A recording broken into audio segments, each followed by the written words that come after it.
I'm like nervous. Oh my God, I'm so excited. This feels like the start of the rest of my life. Also, my wig cap is really tight, so. I know for a fact that I'm not alone in feeling absolutely bombarded by people and messages telling me how I should live my life. That's not even a complaint. That's more just like I'm stating a fact of life that we're all well aware of. Have you done your retinol today? Don't forget your lymphatic massage. Here are 20 ways to get him to fall in love with you in the next hour. Break up with his ass. He's trash. 10 ways to get your dream job and 10 reasons why you should quit within the next 2 weeks. All of these pieces of advice are coming from such a good place, but it just gets to be so much. So a little background on me. I'm Misty Cubed.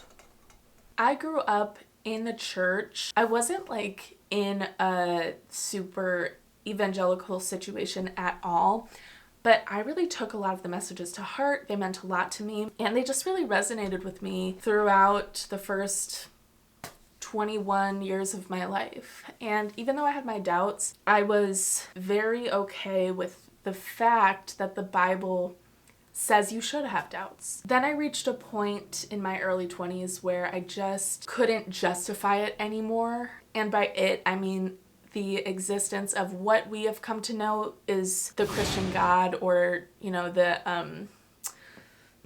Holy Trinity trilogy. I ended up moving away from this church that I actually really enjoyed, but I moved to a different city, and then I just didn't go to church anymore because I was like, I'm just gonna see how this feels when I don't have that influence of this church family that I found like in my adult life and really felt embraced by. So once I was away from that situation, not that I didn't feel like safe or anything to express doubts within the church, but as you probably know, when you're in that situation, as much as people want to help you come to your own conclusions within the church, ultimately they're gonna say, I'll pray for you. They're going to want you to ultimately recognize tenets in the Bible. You know, that's their altruism, is bringing you to God, Jesus. And it's not even in an egotistical way, it's just what they believe is right.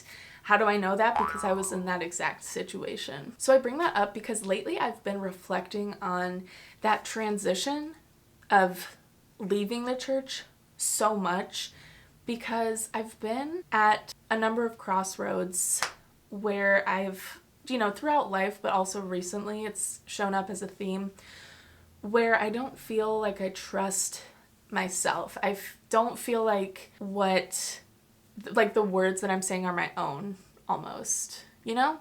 And that sucks. Like, that's not a fun place to be. So I've been really ruminating on where that's coming from, and then also how to address it. Like, how do I find my true voice? I don't necessarily have an answer for that, but I do have some techniques, some ways that I've been attempting to give myself the credence I deserve, and the credence that I impart on other people that's actually meant for myself. Actually, a couple years ago, I was visiting my mom and looking through like some old stuff from school, and I found a report card from, I want to say it was like first grade, like pretty little, that my teacher wrote. They're like, she's a great student and everything, but she seems to need a little bit too much positive reinforcement. I'm like, but you said I was a good student.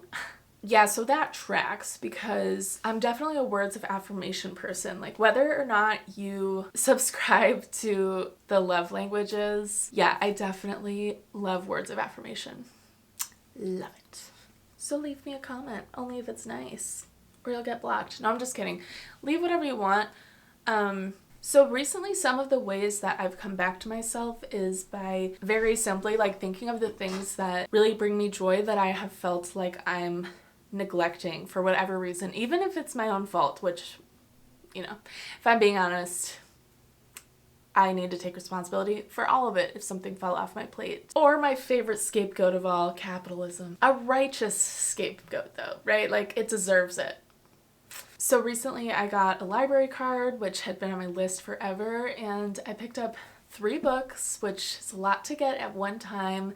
And I was like, I don't want to be greedy, so what I have to do is read these really quickly. I'm already halfway through one book with, it's been like almost 2 weeks, I want to say, which is very fast for me. It's not that I read slow, it's just that I tend to not make enough time to read. Because you can't do anything, like that's all you can do. And I'm the type of person who will carry my laptop around with me if I'm watching a show. So reading is one way that I've done that. Also, I've been meditating every single morning, which seems like a lot, but I'm literally only doing like 5 or 10 minutes. And sometimes it is so fucking hard because all I want to do, well, I want to go back to sleep if I'm being real, but since I'm up, if I'm having a hard time with like waking up, then I don't want to be in a zen state. I want to try to like snap out of it, you know, do an ice roll or just start eating right away, something like that. However, meditating when you first wake up is really good for manifesting and for just overall groundedness because you're catching yourself in your mind like in that in-between state where you haven't fully woken up, so your subconscious is still at ease and just ready for you to set intentions for the rest of the day. You know, I'm definitely not the type of person who's like, wake up at 3:30, go for a 5-mile run, make a smoothie. That's not me. I like to wake up, make some food, and by make food, I mean like assemble cereal, sit down on the couch and pull up my laptop and watch YouTube or Real Housewives. So not exactly a Zen master myself, and I don't even shame myself for that, but my point is this is something that I've gone out of my way to create this habit, and it's actually seemed to be very positive for me, unfortunately. You know, it's one of those things where it's like, I'm gonna try this really healthy thing, and it's like, damn it, that made me feel good. Fuck. Like, for example, I'm drinking a margarita right now, and I'm considering not drinking alcohol for a period of time. Not right now, obviously. Like, there's Patron in there. I'm not about to waste it. But I'm just saying, like, I do have things in mind that I want to do because I feel like it's good for your brain and your body to experience change and to challenge yourself in that way. And to also, like, put yourself out of these routines that we fall into. So meditating has been a pretty manageable way of doing that, but I will say I have attempted to do daily meditation for years. Not like 4 years, but I mean for years. Like since probably 8 years ago is probably when I first started learning how to meditate, and I'm just now doing this daily. So that doesn't mean you have to wait that long. I wasn't necessarily in the right place for that because I also firmly believe that what you're meant for comes to you at the exact time that it's for you. Which brings me to my third point, and it is exactly that, which is we don't really have to stress that much. We don't have to stress as much as we do. I've been seeing a lot of TikToks and videos and listening to podcasts about nervous system regulation and having conversations with people about that.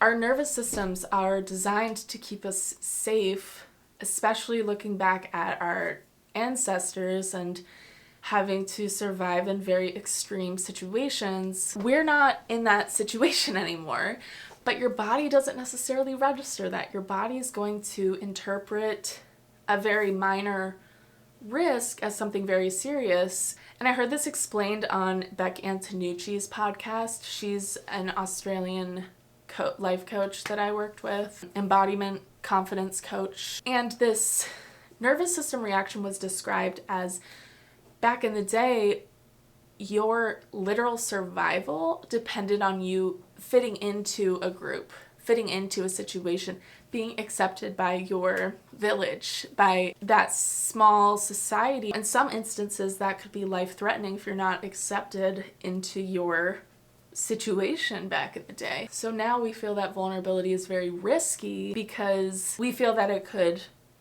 separate us from the pack. And while it's true that something you say could separate you from a group of people, that's not a bad thing. That's also not life or death in most instances. But again, your body is going to interpret that as, oh, this is life-threatening. And on top of that, anxiety disorders and different mental health factors come into play. And I feel like that's something that's not really mentioned that much in videos on these topics, is that sometimes you're gonna have a panic attack and there's really not much you can do about it. I do have anxiety, but I think I've only experienced panic attacks a couple times in my life, like very spaced out, so that's why I can't quite put my finger on it. But some people experience those all the time, and that's not your fault. That's not even your body's fault. Your body is doing the best that it can. So my point is, there are a lot of factors beyond our control, but it's important that you look at the things within your control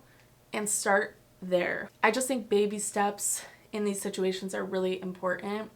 Baby steps to almost like reintroducing yourself to yourself. I made a TikTok about this because I just felt like there was so much advice that I was seeing on TikTok, so much advice that I was hearing from friends, and it was all so well-meaning, but I couldn't find my own voice in that. And I just felt really overwhelmed. So I want to make this video. Hopefully it could help you as well with getting in touch with your own inner voice. Again, these aren't super intense practices that I'm saying right now. Like, these are very simple things, so you could literally try half of one of them. For example, you could meditate every other day, but take this video to heart. And by that I mean, you don't have to listen to what I'm even saying here. You could say like, none of that feels right for me. Because for me, I've taken what I've learned from my time in the self-development space, in the spiritual realm, and as a friend, as a partner, as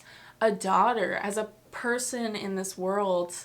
Where was I going with that? I really don't remember. Anyway, my point is, you truly have everything you need outside of, like, you know, basic needs and stuff like food and water and things like that, obviously. But as far as what is in your control, again, barring mental health situations, of which I'm well aware. Oh, I also have depression, so that's fun. Barring those situations, you have what you need within you.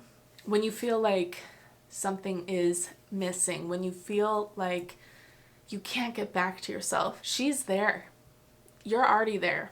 Christianity actually tells you this, but they use it in the sense of, you know, the Holy Spirit. You might also hear referred to as the universe, your higher self. I prefer to use your higher self, your inner voice, whatever you want to, however you want to refer to that part of yourself. It's there, it's real, and it's not wrong. So if anybody has ever told you that you're wrong, you're stupid, you never make right decisions, fuck that shit. I'm here to tell you that's fucking wrong. Listen to yourself. Believe in yourself. Take the advice that helps you. Leave the rest. You can forget it. You can SpongeBob wipe it from your mind, okay? And I'm gonna do that too. I'm gonna work on that as well. You know, we'll talk about this again in the future, I'm sure, on this channel. But anyway, that's it for this video. Thank you so much for being here. I'm not really gonna promote any social media